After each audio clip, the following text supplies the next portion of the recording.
স্মৃতি দর্শনার্থীর আনাগোনা একেবারেই উপচে পড়া ভিড়। পাহাড়পুরের কোথাও যেন তিল ধরনের ঠাঁই নেই। সারা দেশ থেকে মানুষ এখানে বিনোদনের জন্য এসেছেন। বিশেষ করে ছুটিতে আসলে পরিবার পরিজন নিয়ে ঈদের ছুটিতে এই মনোরম পরিবেশে কিছুটা সময় কাটানোর জন্য এসেছেন। আমরা দেখেছি গতকাল কিছুটা বৈরী আবহাওয়ার কারণে অনেকে আসতে পারেননি, কিন্তু আজকে আসলে কেউ মিস করেননি।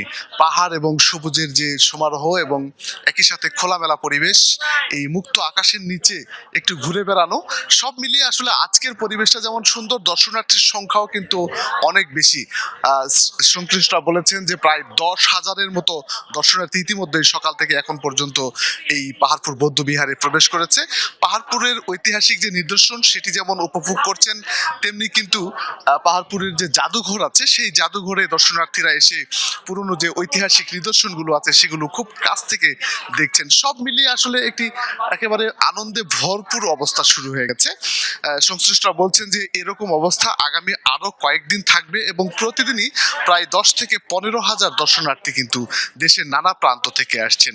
দেশের বাইরে থেকেও পর্যটকরা আসছে, তারা কিন্তু বেশ এইখানকার যে গেস্ট হাউসগুলো আছে সেগুলোতে অবস্থান করছেন।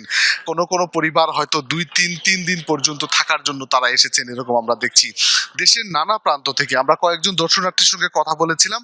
অনেকেই কিন্তু উত্তরাঞ্চলের পাশাপাশি ঢাকা, চট্টগ্রাম থেকে এসেছেন। তারা পাহাড়পুরের যে সৌন্দর্য সেই সৌন্দর্য উপভোগ করবার জন্য, একই সাথে ঈদের যে বিনোদন সেটি উপভোগ করবার জন্য পরিবার পরিজনের সদস্যদের নিয়ে তারা এখানে এসেছেন। গতকাল বৈরী আবহাওয়ার কারণেও বিকেলে কিছুটা পর্যটক ছিল, কিন্তু আজকের সকাল থেকে যেন পর্যটকের আসলে ঢল নেমে বলা চলে। বিকেলের দিকে আরো বাড়ছে। আমরা যতদূর জানতে পারছি যে হয়তো ঘন্টাখানেক পর পাহাড়পুরের কোথাও যেন পা ফেলার জায়গা থাকবে না এমন দর্শনার্থী আসবেন, এবং এখানে পা ফেলে যে ঐতিহাসিক নিদর্শনের যে সৌন্দর্য সেটি যেমন উপভোগ করছেন দর্শনার্থীরা,